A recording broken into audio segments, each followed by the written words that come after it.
Jai Ho. Subscribe the channel and press the bell icon. Would never miss updates from Charamangal. है कि मैं ही हर time दूसरों के लिए सहन कर रहा होता हूँ। मैं भला कब तक सहन करूँ और क्यों सहन करूँ? ये सवाल बड़ा कॉमन सा है। ये सवाल तभी उठता है जबकि हकीकत में हम सहन नहीं कर रहे होते। हाँ, हम केवल बाहर से प्रतिक्रिया नहीं कर रहे हैं, मन ही मन तो प्रतिक्रिया कर ही रहे हैं ना। और मन ही मन प्रतिक्रिया करना भी तो प्रतिक्रिया करना ही हुआ। मन ही मन सहन नहीं करना भी तो अक्षमा ही हुआ, वैर ही हुआ। अगर हम सहन कर ही रहे होते तो ये सवाल ही नहीं पैदा होता कि आखिर मैं कब तक और मैं ही क्यों। ये सवाल उसी में पैदा होता है जो वाकई सहन नहीं कर रहा है, जो ऐसा आदमी है कि मन में तो सहन नहीं कर रहा लेकिन बाहर कहने की हिम्मत नहीं रखता, क्योंकि बाहर मुझको लगता है मेरी इमेज डाउन हो जाएगी, लोग मेरे बारे में क्या सोचेंगे, मामला बिगड़ जाएगा। एक मैं ही तो हूँ जिसकी वजह से घर या रिश्ता टिका हुआ है, अगर मैं भी बोल दूंगा तो क्या होगा। हम समझौता कर रहे हैं, हम सहन क्या कर रहे हैं? सहना किसको कहते हैं? सहना कहते हैं एक्सेप्टेंस को, स्वीकार भाव को। एक्सेप्टेंस भी तो एक बार, दो बार, चार बार, बार बार। ये भाई साहब, अगर प्रकाश हुआ है तो हो गया, फिर अंधेरा नहीं। अगर स्वीकार हो गया है तो हो गया है, फिर अस्वीकार नहीं होता। और जहां हमें लगता है हम बार बार आखिर कब तक स्वीकार करें, तो मान के चलो अभी आपने पूर्णता से कभी भी स्वीकार नहीं किया और अभी हमारा दिल पूरा बड़ा नहीं हुआ, भावनाएं पूरी विशाल नहीं हुई है और हमें काम दूसरों पे नहीं करना है। हमारी दृष्टि अंतर्मुखी बने। अगर हमें कुछ सहना भी पड़ रहा है तो हम अपने आप को सहन करना सीखें ना। एक बात बताओ, एग्जाम्पल देती हूँ। ये माँ है, तैयार होकर के किसी पार्टी में जा रही थी, इनके बच्चे के हाथ से कुछ गिर गया सामान। क्या कहेगी बच्चे को? बेटा जल्दी से ठीक करो, अपने को जाना, देखो देर हो जाएगी। तैयार होकर जा रही थी ना, अपना मूड खराब नहीं करना चाह रही थी। उसने तुरंत बच्चे को भी ठीक किया, गिरे हुए सामान को भी ठीक किया, बच्चे को गुस्सा भी नहीं किया, बच्चे को भी तैयार करवा के साथ ले गई। वही माँ किसी और दिन घर भर का काम करके थकी आ रही है, लेटना चाह रही थी और अचानक बेटे के हाथ से कुछ सामान गिर गया। समझ लो वही सामान गिरा, वैसे ही सामान गिरा। अब माँ क्या कहेगी?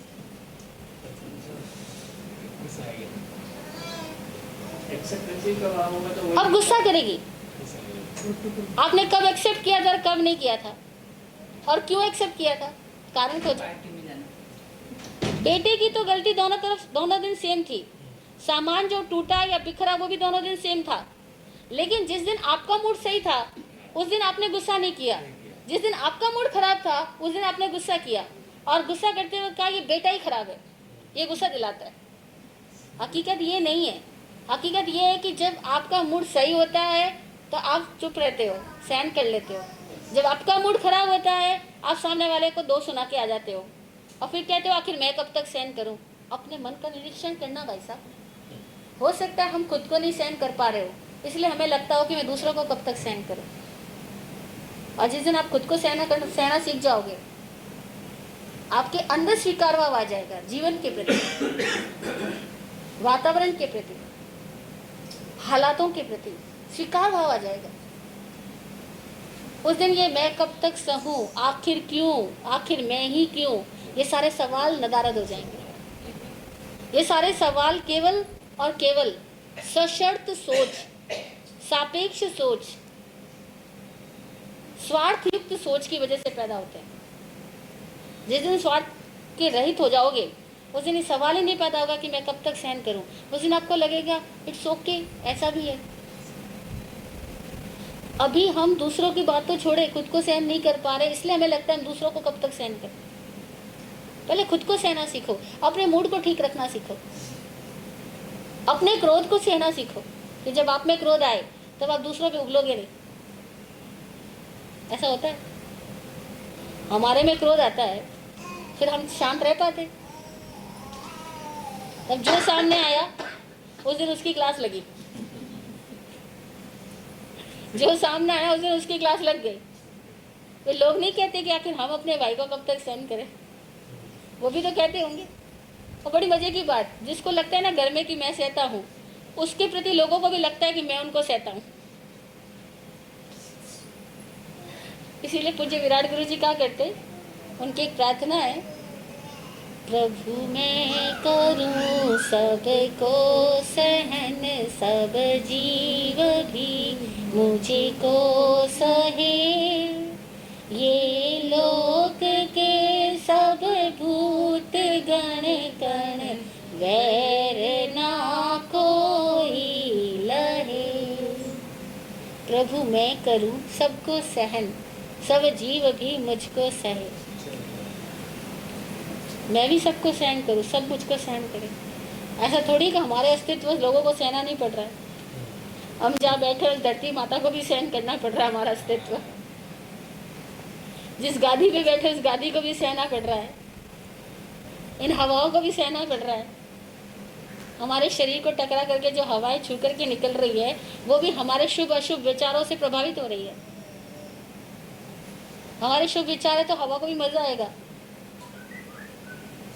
उसको भी सुकून मिलेगा, उसका ऑरा भी शुद्ध बनेगा। और हमारे अशुभ विचार है तो हमारे चारों ओर के वातावरण के जीव भी परेशान हो रहे होंगे, वायु के जीव भी परेशान हो रहे होंगे।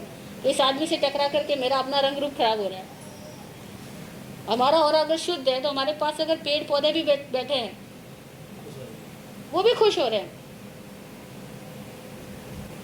और हमारा ऑरा अशुद्ध है तो हमारे पास में अगर कोई वनस्पति है, कोई गमला रखा हुआ है, कोई वृक्ष लगा हुआ है, वो भी परेशान होगा कि आदमी कब हटे, मेरे को शांति मिले। ये ठीक वैसे ही होता है जैसे कोई बदबूदार पसीने वाला आदमी हमारे पास आके बैठ जाए तो हमें क्या लगता है, ये कब हटे यहाँ से। तो हमारे विचार दूसरे लोग सहन कर रहे हैं, दूसरों के हमें सहन करना है। ये पूरा जगत ही परस्परोपद्रव जीवा नाम है। सब जीव एक दूसरे से जुड़े हुए हैं, सबको एक दूसरे को सहना हो रहा है। इसीलिए ये सवाल ही नहीं है कि मैं ही क्यों सहन करूं। थोड़ा दृष्टि को बड़ा बनाओ,